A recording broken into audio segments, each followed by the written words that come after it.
All right, welcome to the deep dive. Today we're tackling something, uh, you know, really important, really relevant for anyone who works with or cares about young people, and that is how we understand and measure bullying.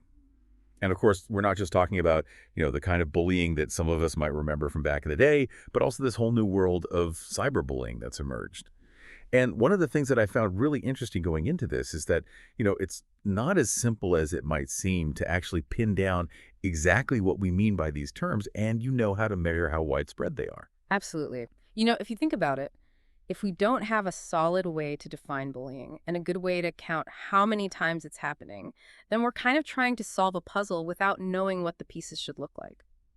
It becomes really difficult to compare different studies or even know if the things we're doing to prevent bullying are actually making a difference. Yeah, exactly.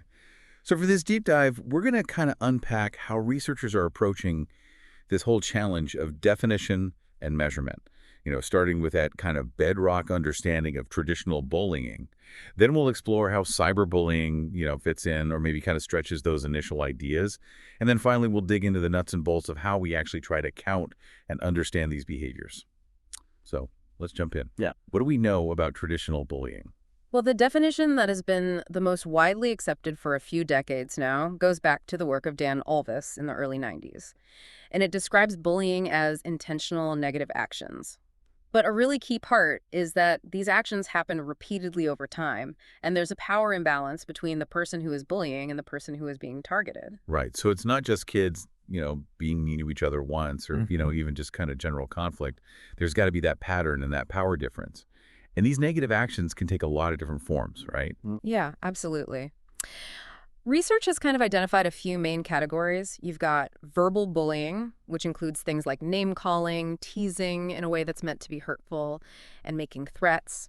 And then, of course, there's physical bullying, which involves things like hitting, shoving, kicking, or even damaging someone's belongings. And then there's another category that often gets called relational or social bullying, and that's things like deliberately excluding someone from a group, spreading rumors to hurt their reputation, that kind of thing. Yeah, that social exclusion piece. Yeah. I mean, that can be especially tough. I mean, for those of you listening, think back to when you were that age.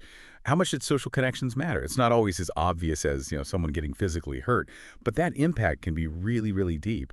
And the power imbalance, that seems like it's really crucial for, separating bullying from just conflict in general between kids. Yeah, it's really fundamental. And this imbalance, it's not always just about who's bigger or stronger physically. It can show up in a lot of different ways. Someone might have higher social status, be more popular, have a group of friends who kind of back them up. Sometimes it's about exploiting a vulnerability that someone has, like their appearance, a learning difficulty, or something else that makes them feel insecure. And one of the things that's really interesting to think about is how that power dynamic often builds up over time with repeated incidents. So the person who's bullying starts to feel a sense of control, and the person being bullied can feel more and more helpless. Yeah, so it really creates this dynamic where it feels like the person being targeted can't just easily make it stop. Right. Now, let's kind of fast forward into the 21st century with the rise of online communication.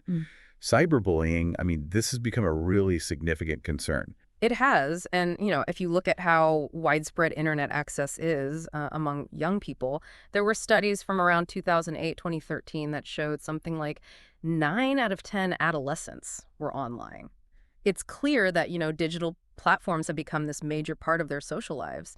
So it's really not surprising that these bullying behaviors have extended into this online world, using everything from text messages and social media to online games, all sorts of platforms. I mean, cyberbullying at its core involves using these technologies to send, messages that are meant to be hurtful, intimidating, or threatening. Okay, so on the surface, it sounds like bullying just moved online, right? Like same thing, different platform. But the research that you sent, it really highlights that there's this ongoing discussion about exactly how to define cyberbullying. So, is it a completely separate thing from traditional bullying? Is it just another way that bullying happens? Or is it more about the environment where the bullying takes place? Like, what are researchers saying? Yeah, that's a really, really important question and one that researchers are grappling with. Some argue that the online environment brings these unique elements to the table that make cyberbullying its own distinct issue. Others see it as essentially the same underlying behavior, it's just happening through a different medium. And then you have those who focus on this idea that the online space provides this whole new context with its own kind of rules and dynamics where bullying can occur. So how well do those core elements of traditional bullying, the intent to harm, the repetition over time, and that power imbalance, how well do those fit into this online world? Yeah, there's a growing consensus that these core criteria, for the most part, do apply to cyberbullying as well. However, the online world introduces some potential wrinkles. For example, with cyberbullying, there's the fact that the bully can often be anonymous, hiding behind a screen name, and hurtful content can spread incredibly quickly and to this vast audience. There's this element of publicity that can be really different. Yeah. Yeah, anonymity, that widespread visibility. I mean, those feel like they could really change the whole experience, right? Like a mean note passed in class is one thing, but a barrage of like anonymous hate comments on a social media post that everyone can see, I mean, that feels qualitatively different. Exactly. And this uncertainty about the definition actually has some really important consequences when we try to measure cyberbullying. Because if researchers are using different definitions, then when they try to count how often it's happening, their numbers might not be comparable. It makes it harder to understand the real scale of the problem, track whether it's increasing or decreasing, and know if the interventions we're putting in place are actually making a difference. Plus, as you said, it makes it much harder to directly compare cyberbullying with traditional face-to-face bullying. So having this clear, agreed-upon definition, I mean, that's really the foundation for getting good data. Yeah, you can't manage what you can't measure, as Yeah. the saying goes. So let's talk about how researchers actually try to measure bullying, both the traditional kind and the cyber kind. And the research really points to self-report surveys, where adolescents themselves answer questions, is the most common approach. Yeah, that's right. Even though there's a fair amount of agreement about what bullying looks like, the best way to actually measure it is still something that researchers are kind of debating. Yeah. But if you look at the research, self-report questionnaires, I mean, they're by far the most frequently used method. Okay, so for those of you listening, if you're trying to understand your own experiences or the experiences of someone you know, what are the advantages of asking the young people themselves, as compared to, say, asking their teachers or their friends? Well, with self-report, you can really tap into the individual's own perspective, which is really valuable for understanding things like, whether they intended to harm someone or whether they felt a power imbalance. And self-report can also uncover bullying that might be happening more secretly, that teachers or other students might not be aware of. And from a practical standpoint for researchers, self-report surveys are relatively easy to give to a lot of students. They don't cost as much as some other methods, and they generally raise fewer ethical concerns than, for example, asking students to name who is bullying them. So you're getting the information straight from the source, and it's a more feasible approach for large-scale studies. Now, the research also talks about, this distinction between definition-based and behavior-based self-report measures. What does that mean for us as listeners? Think of it like this. One way to ask about bullying is for researchers to, first give the students a clear explanation of what bullying is. They might outline those key elements we've been talking about: intent, repetition, and power imbalance. And then they ask the students if they've experienced or engaged in any of that. And the idea is to make sure that everyone is on the same page about what bullying means. However, the problem is that different studies might use slightly different definitions, which can lead to really different numbers when they report how much bullying is happening. It's like everyone's using a slightly different ruler. So the very way that they define bullying in the survey can influence how much bullying they find. Yeah. That's a pretty key point for those of you listening when you see statistics about bullying. What about behavior-based measures? So behavior-based measures take a different approach. Instead of defining bullying, they just list a whole bunch of specific mean things that kids might do, like someone spread rumors about me online, or I called someone names, that sort of thing. They try to avoid using the words bully or victim altogether.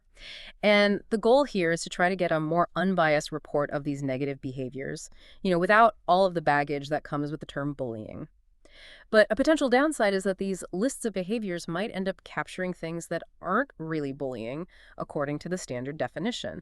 For example, a one-time argument or a fight between two people who are equally matched that might get counted, which could make it seem like bullying is more common than it actually is. So one tries to set a clear understanding but can be inconsistent, and the other one tries to avoid labels but might capture a broader range of, negative interactions. Right.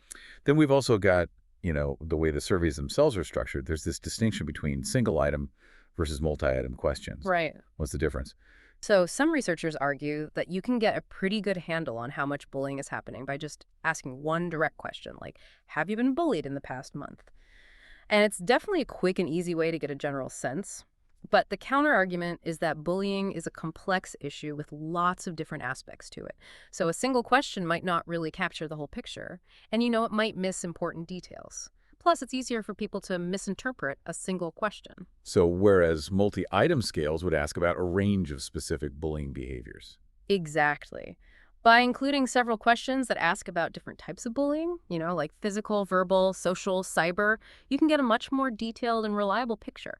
Yeah. However, even these longer scales aren't perfect. They might not include every single way that bullying can happen. And just because someone experiences one of these behaviors, it doesn't automatically mean that it meets all the criteria of bullying.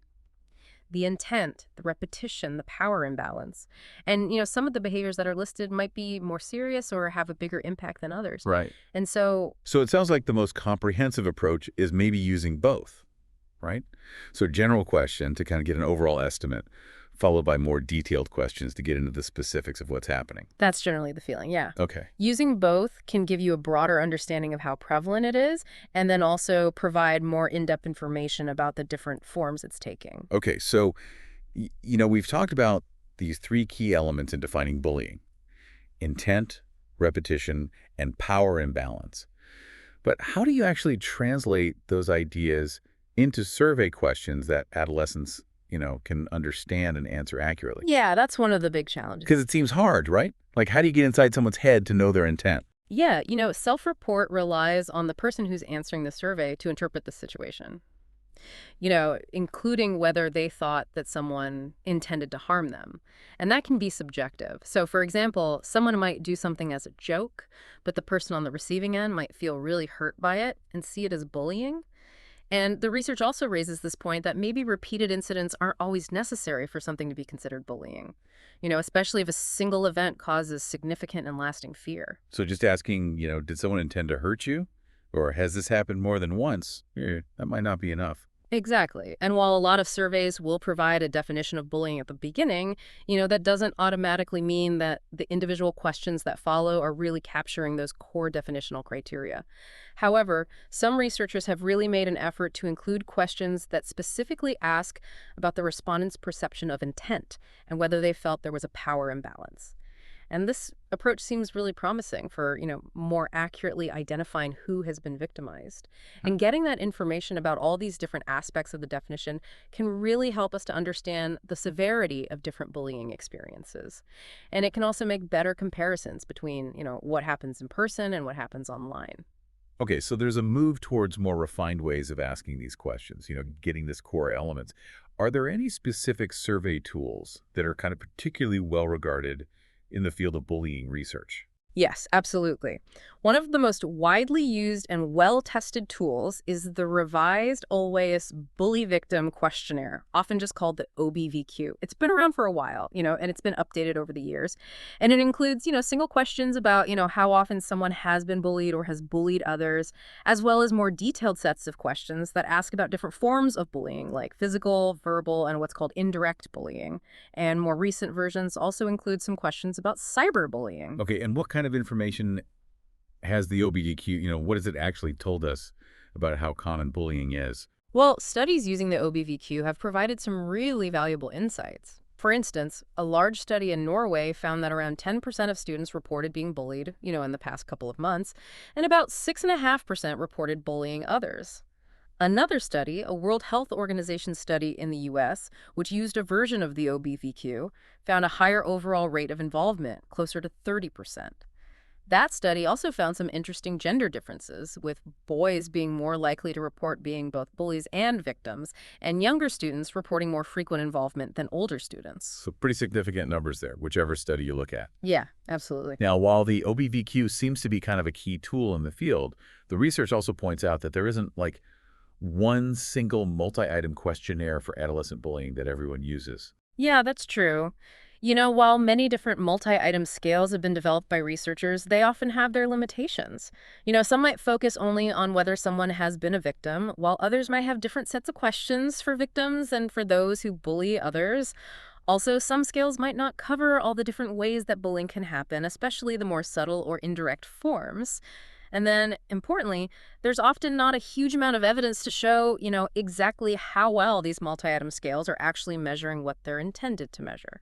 So it's a bit of a patchwork of Hmm. different measurement tools out there. Yeah. The research did mention one more recent tool, the 20-item forms of bullying scale, or FBS. Yeah, the FBS was developed by taking questions from the OBVQ and another existing questionnaire.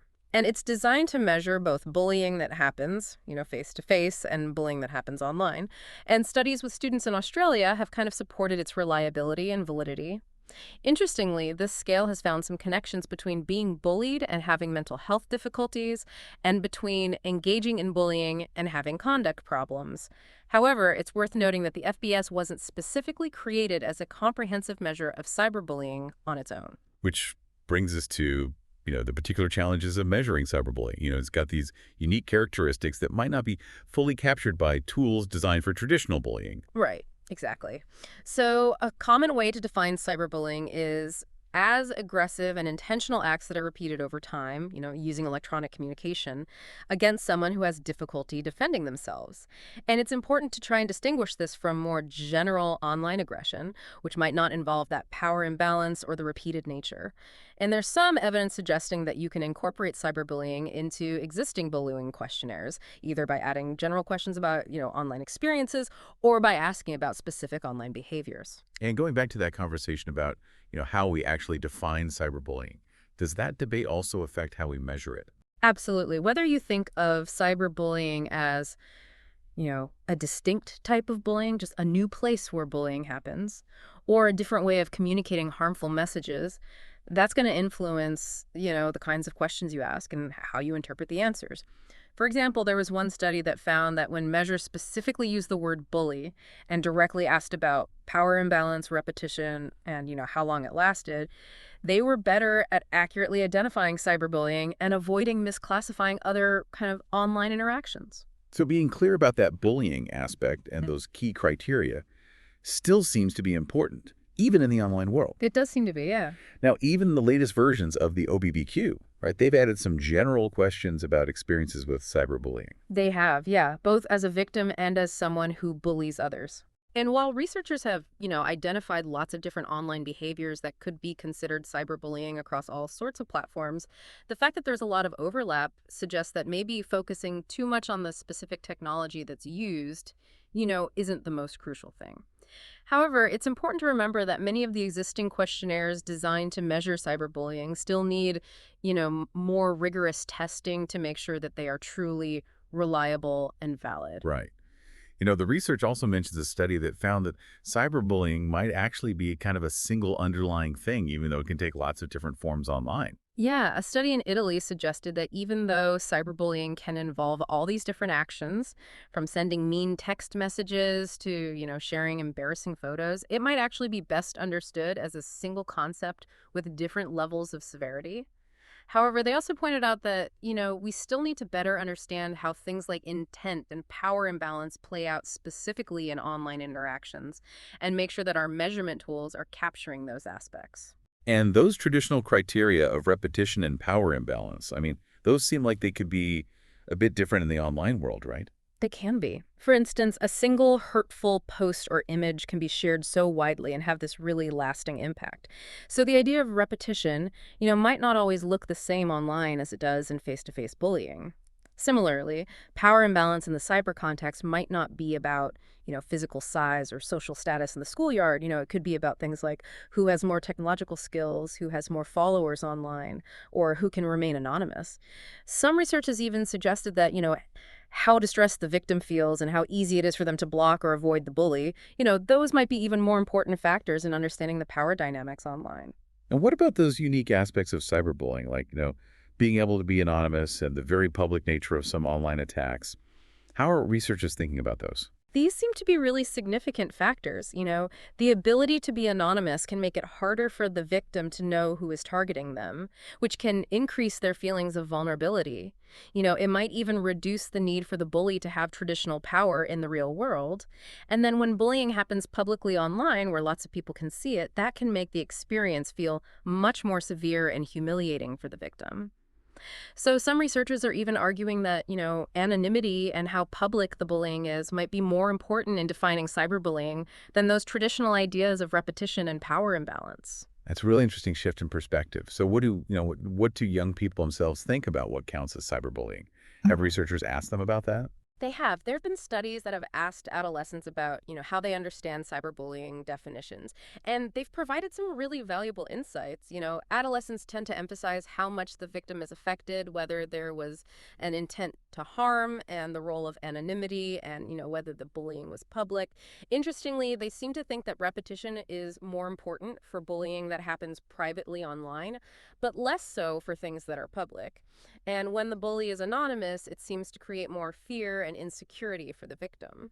So, all of this research suggests that while cyberbullying is definitely a form of bullying, we might need to think about adding some online specific elements like anonymity and publicity to our definitions and the way we measure it. However, right now, we don't really have one single tool that combines all the core criteria and these additional criteria, for both traditional and cyberbullying. So it sounds like, we're still kind of learning and developing the best ways to understand and measure these different forms of bullying effectively. Now, the research also emphasizes, this growing importance of measuring traditional and cyberbullying together. Why is that becoming so crucial? Well, measuring them at the same time allows us to really see how they might be connected and to make these, more meaningful comparisons.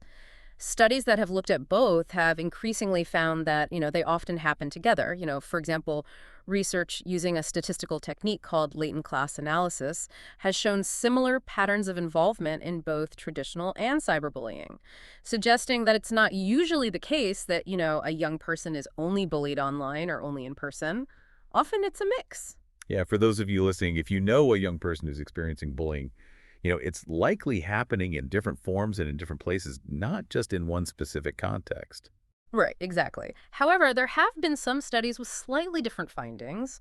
One suggested that adolescents, might not always distinguish between the roles of bully and victim in cyberbullying, but focus more on the methods that are being used. But that particular study was looking more at general online aggression. So, we need to be careful about drawing firm conclusions about cyberbullying specifically. Another study found that things like, whether the bullying is public and whether the bully is anonymous, those might actually be bigger factors in how severe the bullying is perceived than just whether it's happening online or offline. So it's the characteristics of the bullying act itself, not just the location, that could be the most important. That's a really key takeaway. So by measuring traditional and cyberbullying together, Yeah. we will get a much richer and more complete picture of what young people are actually experiencing. And we also know that both types of bullying are independently linked to, poorer mental health. And that, if someone is involved in traditional bullying, they're also more likely to be involved in cyberbullying. Right. And in fact, young people who are involved in both tend to report the highest levels of difficulties. Interestingly, the research on whether, boys or girls are more likely to be involved in cyberbullying has been a bit mixed. And this, highlights the need to measure them separately so we don't miss any important differences. Absolutely. So the recommendation moving forward seems to be, make sure the research includes both traditional and cyberbullying using that same basic definition, but also considering those extra elements that seem to be really important in the online world. Exactly. The call is for self-report measures that include both general questions, and more specific follow-up questions about different forms of bullying, both online and offline. And ideally, these tools would really try to capture those core ideas of intent, repetition, and power imbalance in their questions, as well as, there's unique aspects of cyberbullying like anonymity and publicity. And we also need to be measuring, how distressed the victim is feeling. Ultimately, we need, these well-tested and reliable questionnaires that allow us to compare results across different studies and to use sophisticated statistical methods to make sure that our scales are really measuring what we think they are. And we also need to keep in mind that the way younger children understand bullying might be different from how teenagers understand it, and, how these behaviors might change as they grow up. It really all comes back to having better ways to measure what's going on. It does. And better measurement will give us, more accurate numbers on how common bullying is. It'll allow us to compare different kinds of bullying more effectively. It'll help us figure out if our anti-bullying programs are working. And it'll give us a deeper understanding of all the factors that play a role. The evidence really points to the fact that, traditional and cyberbullying have more similarities than differences. Right. So we should definitely study them together. But we still have more to learn about, how young people themselves understand and apply those core definitions in both the physical and online worlds. Absolutely. Well, this has been a really insightful deep dive into, a complex and important topic. So, just to recap, we've explored that well-established definition of traditional bullying, the ongoing efforts to understand cyberbullying and, that potential importance of factors like anonymity and publicity, that central role of self-report surveys with all their, various strengths and weaknesses, and that growing need to look at traditional and cyberbullying together in our research. Exactly. And I think what we've seen is that while we have a good foundation, there's still a lot of work to be done to really nail down how we define and measure these behaviors in a way that truly reflects the experiences of young people. And that leaves us with this final thought for you, those of you listening. Considering both what's similar and what's different about traditional and cyberbullying, how can we best design strategies to prevent and intervene in this interconnected issue in the lives of young people? It's something really important for schools, for parents, and most importantly, for the adolescents themselves to think about. Thanks for joining us on this deep dive. Thanks for having me. We'll see you next time.